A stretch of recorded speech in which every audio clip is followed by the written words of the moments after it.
The way it actually started is I had a podcast in 2014, which is actually horrible, called Rock Your Life. I quit after doing about 6 months, recircled the wagons and started my current podcast, Create Your Own Life, which then saw 10,000 listens in its first 30 days. And it really took off. Like Neil Patel had even mentioned us in a blog post about, whoa, how'd that guy do that? Cool. And yeah. How did you get so many listeners so quickly? I had read the 10X rule not long before that. And like I said, my previous podcast was just so bad that I'm like, well, what's the worst that could happen? It doesn't work out like it did last time. So I sent out like 3,000 individual LinkedIn messages. Like I sat there copying and pasting for 11 hours or something like that. And I got a lot of people I knew the main stat was subscribers, like the number of subscribers you can get in a 24-hour period is what's going to help you like hit a chart.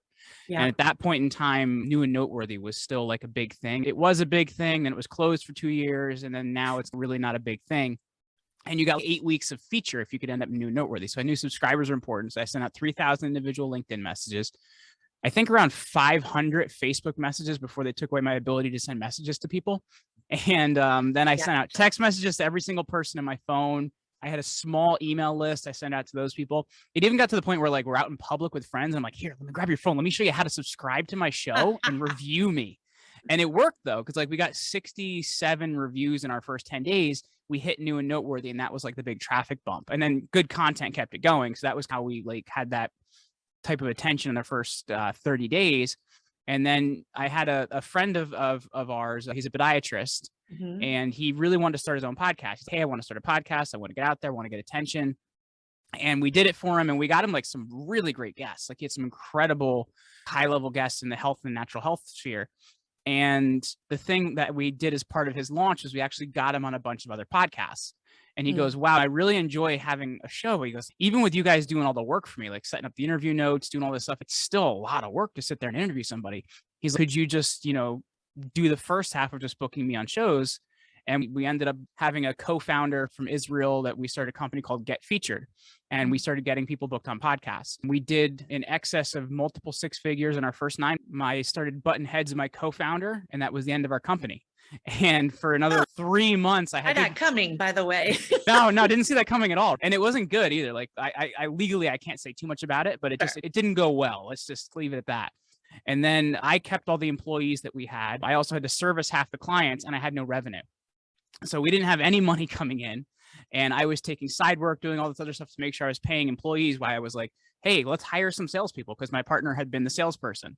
So I was like trying to figure this whole thing out. So we didn't make any money for 2 months, and I didn't miss a single paycheck for my team, which I'm super. And in November of 2017, we launched Command Your Brand.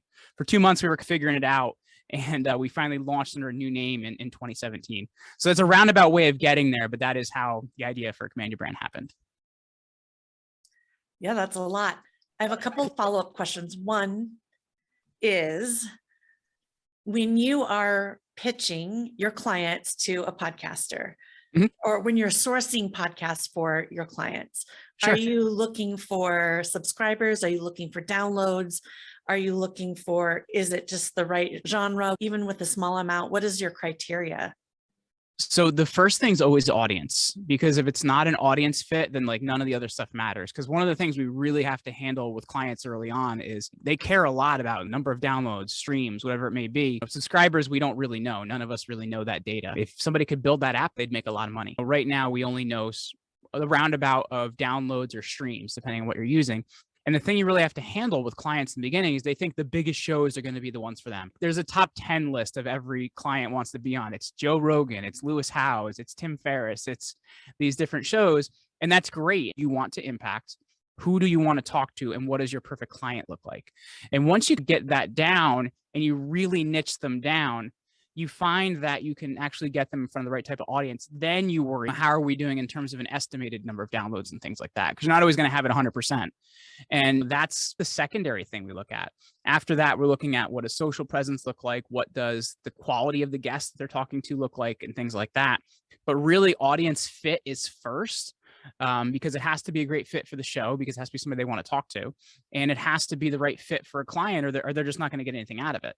So audience is always the primary thing we're looking at. I am pitched a lot by both podcast groups like yours, also traditional publicists, And I find it interesting. Oh, by the way, I'm not sure you guys have pitched me. So what I'm about to say doesn't include you necessarily.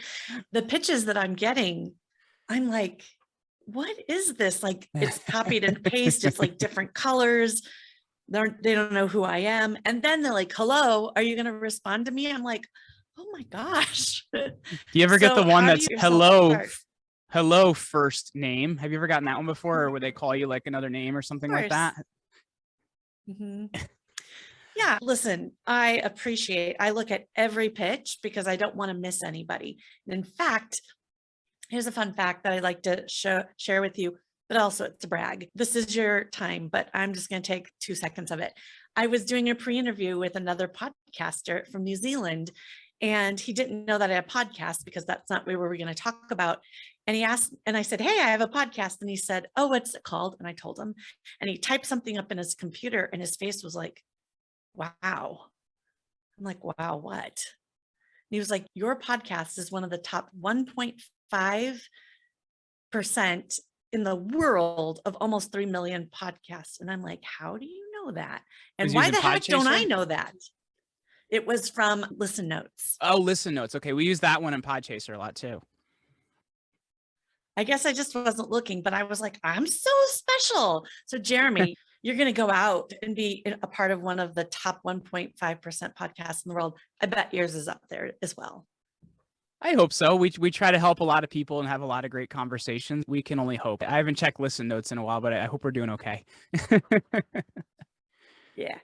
Okay. So how can brands benefit from the $1 billion podcast market? I think primarily it's taking their mind off of advertising, because I think too often people have an advertising mindset when they look at a lot of different things. And in actuality, I think this is something you can really appreciate given the world that your company is in, is storytelling. Learning how to tell a better story and learning how to connect with the right audience is how you really make an impact in the podcast world. So I think for a lot of people, it's a big mind shift because they're used to TV and they're used to radio and they're used to people talking about their CPM and stuff like that. And a lot of those numbers are propped up anyway. Like, I love radio stations that are like, we combine the reach of every radio station we own, and you're not going to reach these people, but we're going to charge you for it. So it's something people have to really wrap their heads around because they're not used to the type of long form content that you get in a podcast that's really based on storytelling. So for brands to really benefit about it, they have to, what is the story behind how we were founded? What is the story behind how we grew? What is the story behind some of our biggest struggles, some of our biggest wins? And those are the ways you have to start thinking. And that's how you really can take advantage of the podcast world. And you do marry that with some direct response marketing of how you're going to market to somebody after, they've heard you on a show. But really, it's the first thing of changing. It is not about CPM. It's not about advertising. It's really about a large PR play of people getting to know and trust you. When you handle that, a lot of what you're doing works better, because I find too often people are like, okay, so if I'm in front of 10,000 people, I'm going to have this many click, I'm going to have this many buy for me. And really what you need to be looking at is, if I'm going to blanket the online space with my story and my voice, those other things I'm doing are actually going to convert better. So PR comes first, then your marketing, then your sales. And that's why I really see people benefiting the most from the online space of podcasting. Would you consider podcasting a part of experiential marketing? I'm actually not familiar with that word. Jeremy, I think I asked you that question, but I actually think that the answer is yes. So let's talk about that. So Sure. My company does experiential events, and it's part of a huge marketing plan for our clients, which happen to be Salesforce and Google and those huge companies. They have huge budgets. But a podcast is part of an integrated marketing plan, and it is experiential. Now, the experience that our listener is getting is the quality and the sound of our authentic voices talking to each other. And that leads me to another thing. I've interviewed people that are so good with their hook points and with their message that they start to sound generic. They actually have great information and they have a great message, but then they start sounding robotic. Yeah. And that's a tough thing, right? It's a tough thing. And I remember interviewing someone who had her pitch down so great, it was never going to be conversational. And I just sat back and let her do her thing. I don't think it served her as well as an authentic conversation. So as far as experiential marketing goes, the experience that our listener is having brings them closer to our brand. I could definitely see that. Like, I could definitely see that. Like, I see it first and foremost as a public relations play because it creates that no trust factor. But like, public relations, when done well, should intertwine with your marketing. It's the thing that makes marketing work better. And I find a lot of people, they haven't worried about how many people know them, like them, and trust them. And they're wondering, like, I'm having this many people click on my Google ad and go to my page and they're not converting. And I think one of the biggest things is, there's either nothing about you online or there's the wrong things about you online. If your first result is a ripoffreport.com, you are in trouble. So you have to really be consistently building that no trust factor online. And I love how you say it's how people experience you, right? It's when you can change how people experience you, they're going to be much different when they come to your brand and they're ready to make a purchasing decision. So I think it really lines up that way. Yeah. So how do you position yourself? How would you tell me to position myself as the go-to expert in my market? So I think it's honestly this is something we've been hitting on here a few times, and that's the idea of really getting in front of your niche. Like, I think too often people go too broad with the biggest shows out there. So you really want to niche down as part of it. But I think the other part is going in the areas where there's no competition. What I mean by that is everybody has a small pond that they're a big fish in somewhere. And it's something that everybody skips. They're like, oh, I want to get in. I know you've got Inc. 5000, you got some really cool stuff like that your company's accomplished, but a lot of people, they want to start there, and you can't start there. You can't. You have to find out, where's the small pond I'm a big fish in somewhere. So that's looking at my local community. What newspapers they have that go around? What are the groups I'm a part of? Does my Rotary group have a magazine that put out? So I guess the easiest way to explain this is, I grew up in a small town that's 5/8 of a mile in size. Like, literally nothing happens there. So if you write a press release and send it to the local newspaper that they send every house in the county, and it goes out on a Thursday, their press day is Tuesday, meaning days they need to have news by to print it by Thursday. When I write a press release, hey, local podcaster does blah, blah, blah, they run it. And because there's no competition there.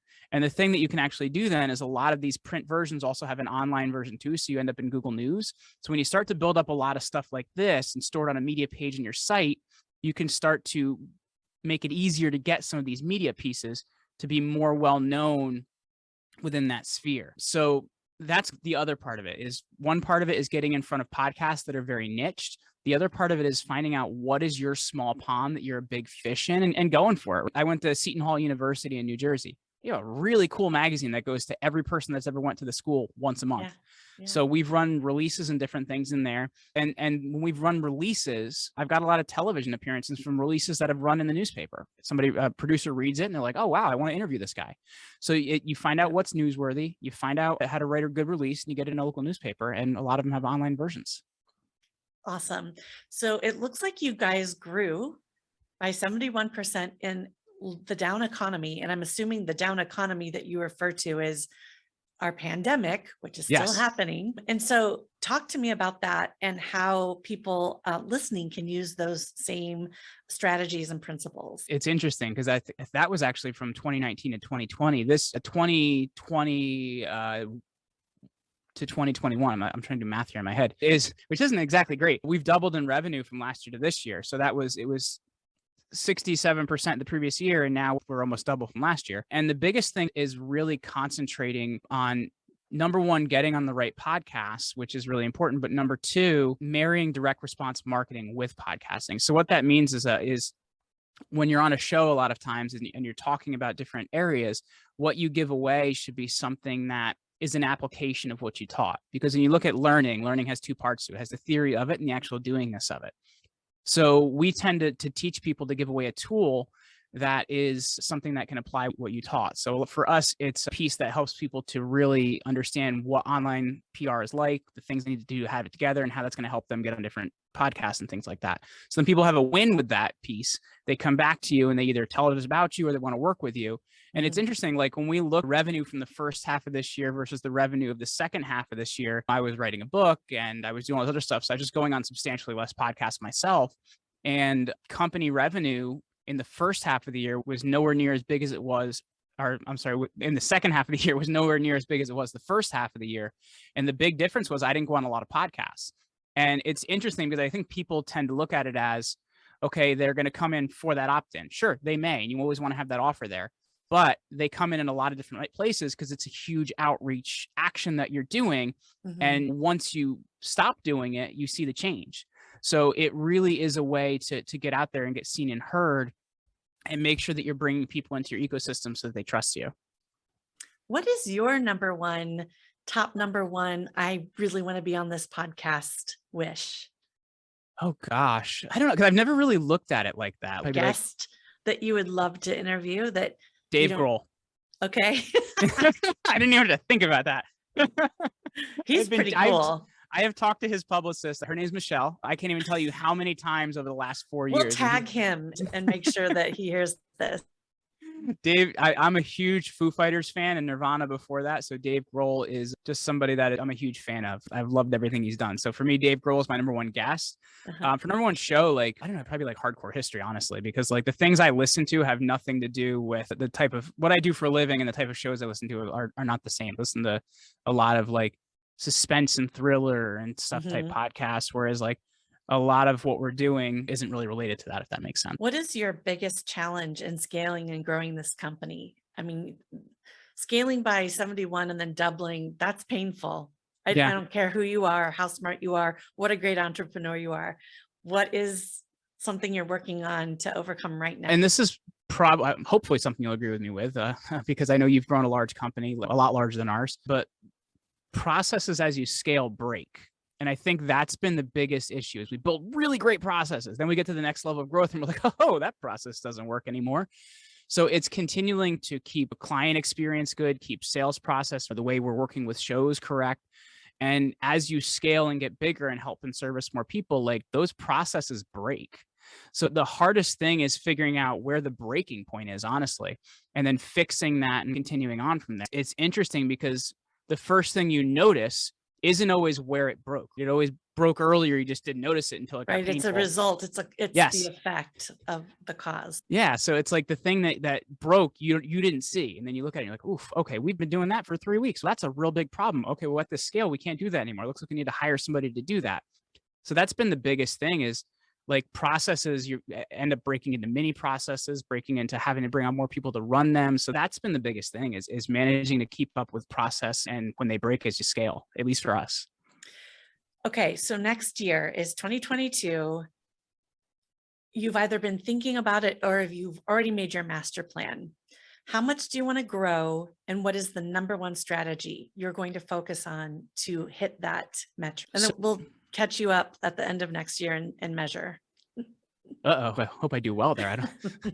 I don't want to be judged. Next year, we're really hoping to double what we did. We did really well this year. We didn't hit the projections I had made for us. We're really hoping to double what we did this year, next year. And we did very well this year, but it wasn't the projection I set for the company. So that's the really big thing. What we're actually trying to do to solve that is really to handle our marketing to sales process, because what I'm finding is we can do a much better job with enlightening prospects and taking them on more of a customer journey before they come to the sales team. And what I'm finding now is people just aren't enlightened enough to have a sales conversation when they initially have it.